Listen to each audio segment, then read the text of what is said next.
सेवा ही मेरी पहचान, शंकर सोनेजा। सेवा ही जिनकी पहचान, वो हैं शंकर सोनेजा। फ्री मालेगांव का काढ़ा, फ्री जोड़ों के दर्द का तेल, फ्री नसों के दर्द से छुटकारा पाने की पीने की दवा। सेवा का लाभ उठाइए, सदैव आपकी सेवा के लिए हाजिर रहते हैं शंकर सोनेजा।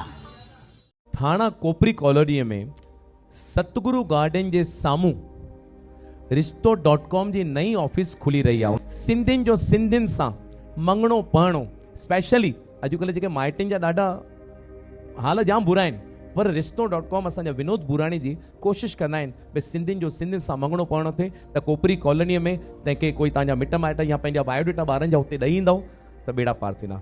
रिश्तो.com लाइ ज़ोरदार तारीफ़ लाइ। नमस्कार, मैं राजेश दलवानी, आप देख रहे हैं उल्लास लाइन बुलेटिन। राजेश जी, नामांकन अर्ज दाखिल करने के लिए शेष 3 दिन बचे हैं, तो गठबंधन को लेकर आखिर क्या चर्चा है, क्या गठबंधन होगा? गठबंधन के लिए जिस समय पे नागपुर में विधानसभा का क्षेत्र अधिवेशन चल रहा था, उस समय माननीय मुख्यमंत्री श्री देवेंद्र फडणवीस जी और महाराष्ट्र प्रदेश के अध्यक्ष माननीय रविंद्र चव्हाण जी ने मुझे निर्देश दिया था कि आप युति की चर्चा चालू कीजिए। उसके बाद जैसे ही मैं नागपुर से वापस आया तो मैंने खासदार डॉक्टर श्रीकांत शिंदे जी को फ़ोन किया और उनसे मिलने का समय मांगा। उन्होंने कहा कि मैं रविवार को, मतलब जो पिछला रविवार हो गया, उसको मैं उल्लासनगर में आऊँगा और आपसे मैं मुलाकात करूँगा। उसके बाद उनका कोई भी फ़ोन कॉल नहीं आया। इसके बाद 13 दिसंबर को एक ईमेल प्राप्त हुआ जिसमें शिवसेना की तरफ से 4 नाम हमें प्राप्त हुए। वो 4 नाम में डॉक्टर बालाजी किणीकर आमदार, गोपाल लांडगे कल्याण जिला प्रमुख, राजेंद्र चौधरी और अरुण आशान जी, इनका समावेश है। आमदार कुमार आलानी ने राजेंद्र चौधरी और गोपाल लांडगे जी को फोन पे चर्चा की और उन्हें युति के ऊपर चर्चा करने के निमंत्रण दिया। उन्होंने कहा कि हम आपको मंगलवार को आके चर्चा करते हैं। मंगलवार को उनका फोन आया कि हमें निर्देश हुआ है कि हम पहले कल्याण में चर्चा करते हैं और बाद में हम उल्लासनगर की चर्चा करेंगे। आज तक अभी तक वो आए नहीं है हमारे से चर्चा करने को, ना ही उन्होंने हमें बुलाया है। अभी कुछ देर पहले राजेंद्र चौधरी जी का मैंने इंटरव्यू सुना जिसमें वो कह रहे हैं कि शिवसेना, साई और टीओके का हमारा 78 सीटों का जो है वो वाटअप हो गया है और फाइनल निर्णय खासदार श्रीकांत शिंदे लेंगे। तो हमारा भी 78 सीटों पर लड़ने की तैयारी है और फाइनल निर्णय हमारा माननीय मुख्यमंत्री देवेंद्र फडणवीस जी और माननीय महाराष्ट्र प्रदेश के अध्यक्ष श्री रविंद्र चव्हाण जी लेंगे। आपने समन्वय को लेकर एक लिस्ट नाम बताए, वो समन्वय की जो सूची जाहिर हुई वो केवल बीजेपी की तरफ से हुई, लेकिन ऐसी कोई भी समन्वय सूची शिवसेना की तरफ से जारी नहीं हुई है। तो कहीं ना कहीं ऐसा नहीं लग रहा है कि केवल महायुति में गठबंधन को लेकर सिर्फ बीजेपी कोशिश कर रही है लेकिन सेना नहीं कर रही है?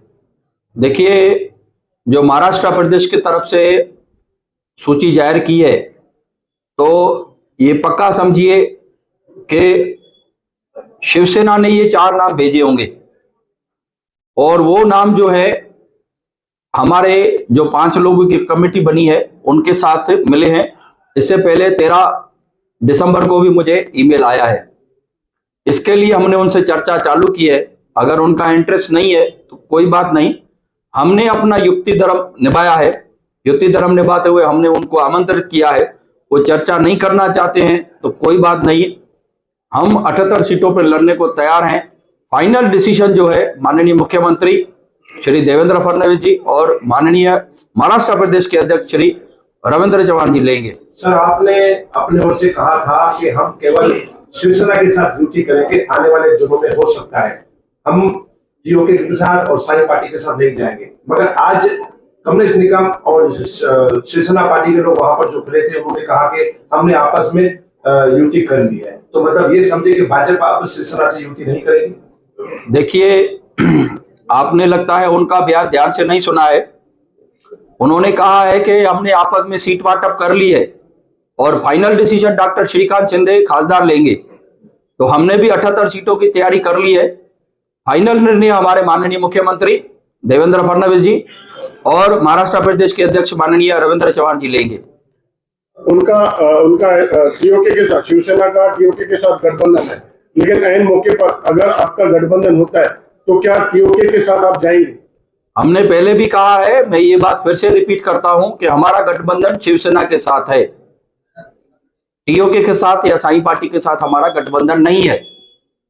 हम तो आखिर 3 दिन शेष बचे नामांकन अर्जी दाखिल करने के, तो आखिर उम्मीदवारों की सूची आपकी तरफ से कब जाहिर होगी? क्योंकि उनका यह भी कहना था कि कल से उम्मीदवारों का ऐलान होगा। हमने जो इच्छुक उम्मीदवारों के फॉर्म भरवाए थे और उनके इंटरव्यू लिए थे, वो पूरी रिपोर्ट हमने महाराष्ट्र प्रदेश में दे दी है। वहां से जैसे ही हमें निर्देश मिलेंगे तो हम उनको एबी फॉर्म दे देंगे। आरपीआई के साथ आपका गठबंधन होगा कि नहीं? आरपीआई की हमारी नेचुरल युति है। श्री रामदास आठवले जी माननीय मंत्री हैं मोदी जी के सरकार में, उनसे भी हमारी चर्चा हुई है। तो अगर युति टूटती है तो बीजेपी सिर्फ अकेला चुनाव लड़ेगी कि उसमें आरपीआई होगी? हम भी चाहेंगे कि आरपीआई हमारे साथ हो, हम मिलकर लड़ें। इसे लेकर पूरे विषय पर आखिर राजेश वद्रिया वो युति को लेकर, महायुति को लेकर, बीजेपी शिवसेना को लेकर वो क्या समझ रखते हैं? राजेश वद्रिया, देखिए यहाँ सवाल राजेश वद्रिया का नहीं है, यहाँ सवाल जो है वो जिला अध्यक्ष उल्लासनगर जिला का है। भारतीय जनता पार्टी में अध्यक्ष परंपरा चलती है। मेरा जो ओपिनियन है मैंने अपने वरिष्ठों को बता दिया है, हमने हमारी रिपोर्ट भी वरिष्ठों को दे दी है, फाइनल डिसीजन वहीं से आएगा। उल्लास लाइन बुलेटिन को सब्सक्राइब करें, बेल आइकॉन दबाएं और देखिए उल्लास लाइन बुलेटिन की न्यूज़ सबसे पहले आपके मोबाइल पर।